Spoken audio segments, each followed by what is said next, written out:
Saya Ruksan Suryani selaku konselor gizi. Saya Sri Rahmawati Koromo selaku pasien. Permisi, assalamualaikum. Waalaikumsalam, mari masuk Bu. Yes, terima kasih.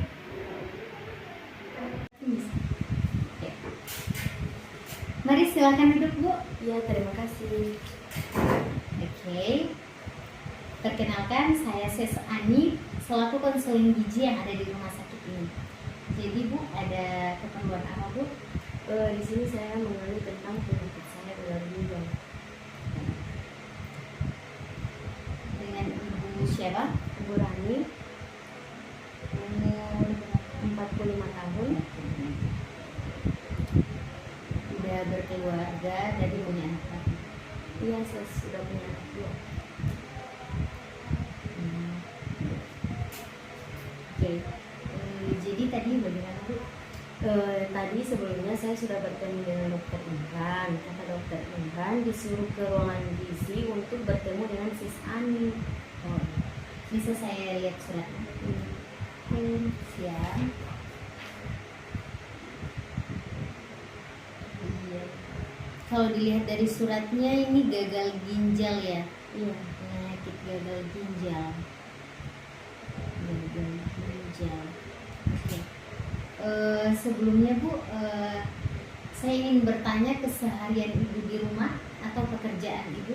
Sebelumnya saya bekerja di kantor dan sekarang sudah tidak bekerja lagi karena saya mengeluh tentang penyakit saya ini Sis. Jadi saya sudah tidak bekerja lagi di kantor. Jadi yang sering Ibu rasakan itu Iya. kayak apa sakitnya? Bisa Sakit kepala, mual, pusing, dan sesak nafas. sampai muntah. Iya. Oke.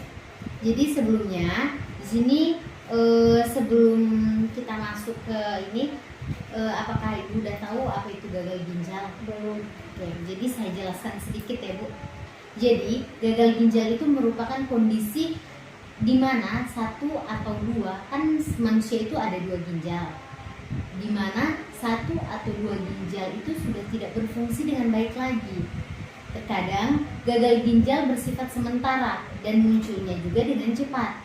Namun di lain waktu gagal ginjal juga bisa dapat menjadi kondisi yang kronis, tetapi dia secara perlahan dan bisa dibilang dia dalam jangka waktu yang panjang, tapi kondisinya itu sangat memburuk Bu. Nah, sebelumnya itu yang perlu kita ketahui itu penyebabnya apa sih ya, penyebab gagal ginjal ini. Kenapa sih Ibu bisa terkena gagal ginjal? Itu juga bisa terjadi karena faktor usia atau genetik. Nah, di sini saya jelaskan sedikit dia faktor resiko itu, dia bisa tadi saya bilang usia. Nah, secara klinik Bu, pasien usia lebih dari 60 tahun itu mempunyai resiko 2x2 lebih besar mengalami gagal ginjal kronik dibandingkan dengan pasien yang kurang dari 60 tahun. Itu kan masih 45 tahun. Nah, situ Bu. Hal ini disebabkan karena semakin bertambah usia, semakin berkurang fungsi ginjal dan berhubungan dengan penurunan kecepatan ekskresi glomerulus dan memburuknya fungsi tubulus. Nah, faktor yang kedua itu dia jenis kelamin. Nah, secara klinik juga laki-laki mempunyai risiko mengalami gagal ginjal kronik 2 kali lebih besar daripada perempuan. Hal ini juga dikarenakan perempuan itu lebih memperhatikan kesehatan dan menjaga pola hidup. Dan yang ketiga, riwayat penyakit hipertensi. Ibu ada riwayat penyakit hipertensi? Iya. Oh iya. Jadi Ibu nggak usah sering marah-marah, maksudnya ya memang kalau udah ada anak, apalagi sudah ada anak dua, pasti sering marah-marah itu selalu terjadi. Nah, itu bisa lebih dikurangi lagi Bu. Dan yang keempat tadi saya bilang genetik. Itu genetik. Apakah Ibu ada keluarga yang Iya. oh ya, itu bisa menjadi faktor pemicu ibu gagal ginjal. Oke, di sini saya juga akan menjelaskan tanda-tandanya.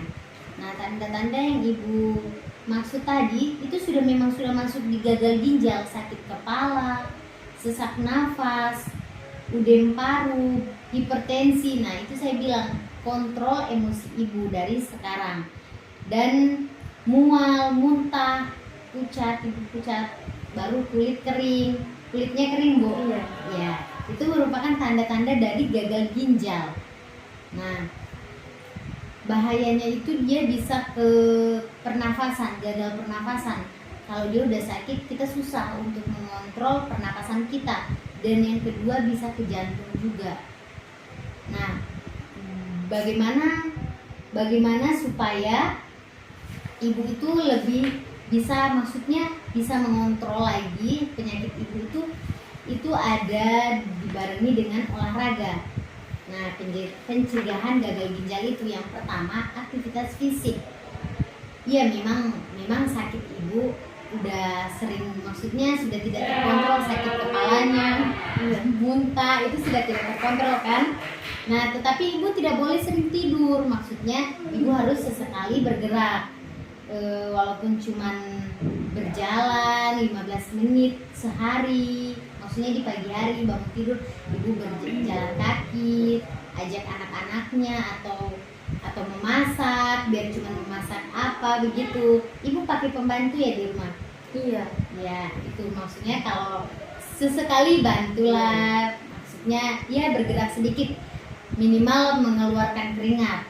Nah, yang kedua itu mengendalikan penyakit itu, seperti tadi hipertensinya itu dikendalikan. Terus diabetesnya juga, maksudnya kalau konsumsi makanan yang manis, minum teh, gulanya dikurangi. Nah, yang berikut mengurangi makanan yang mengandung garam. Boleh pakai garam, cuman dikontrol. Kalau yang anak-anak yang lain misalnya tidak suka mah karena makanannya nggak ada rasa, itu bisa dikasih sendiri. Maksudnya kalau khusus ibu ya yang kurang garam aja, kalau untuk yang lain bisa ya begitulah. Dan yang keempat, banyak minum air putih. Kalau saya saranin dia minum aqua botol, Bu, itu khusus ibu aja. Kalau anak-anak yang lain ya misalnya aqua gelong aja, cuman kalau ibu dia udah ke aqua aslinya supaya lebih mengontrol ginjal ibu. Nah, sampai di sini ada yang ingin ditanyakan? Iya, saya ingin bertanya, Sis. Jadi makanan apa yang bisa saya konsumsi? Nah, jenis makanan itu ada dua, ada yang diperbolehkan dengan tidak diperbolehkan. Nah, jenis makanan yang diperbolehkan itu dia makanan yang bersumber karbohidrat. Sumber karbohidrat ada apa aja, Bu? Ada nasi. Kalau ibu bosan makan nasi, ada jagung, ada ubi, ada bihun, kentang, bisa. Itu adalah sumber karbohidrat. Dan yang kedua sumber protein, ada telur, ada daging. Tidak mesti daging, Bu, ikan juga bisa. Cuman yang penting dia terpenuhi, tercukupi. Ada susu, ada ikan. Nah, dan yang ketiga itu bahan makanan sumber lemak. Ibu biasa di rumah menggoreng pakai minyak apa? Minyak kelapa. Oh, minyak kelapa. Kalau saya saranin minyak kelapanya diganti dengan minyak jagung atau minyak kelapa sawit. Karena kalau minyak kelapa itu tidak dianjurkan untuk orang yang penyakit gagal ginjal. Nah, ada juga jenis makanan yang tidak diperbolehkan. Jenis makanan yang tidak diperbolehkan yang sumber protein dia kacang-kacangan dan hasil olahannya seperti tempe, tahu. Ibu sering makan tempe dan tahu? Iya. Nah, itu memicu sekali untuk penderita penyakit gagal ginjal ini. Jadi ibu harus kurangi atau hindari makan makanan seperti tempe dan tahu. Dan yang kedua itu sumber lemak, itu tadi saya bilang minyak kelapa. Minyak kelapa tidak boleh ya, Bu? Iya. Diganti dengan minyak Jagung. Nah, minyak jagung atau minyak wijen. Dan santan, makan makanan santan juga tidak diperbolehkan. Dan yang ketiga lemak hewani. Oke, berikut bahan makanan dan sumbernya itu vitamin dan mineral. Ibu harus sering mengkonsumsi sayur-sayuran dan buah-buahan, seperti pisang. Pokoknya yang tinggi kalium, itu ada pisang. Nah, saya cuma saranin untuk tempe dan tahunya kalau bisa di rumah itu tidak usah disediakan lagi, dan minyak kelapanya tolong diganti ya Bu, itu tidak diperbolehkan. Oke, sampai sini sudah paham? Oke. Saya buatkan jadwal lagi Ibu untuk datang konseling ya Bu.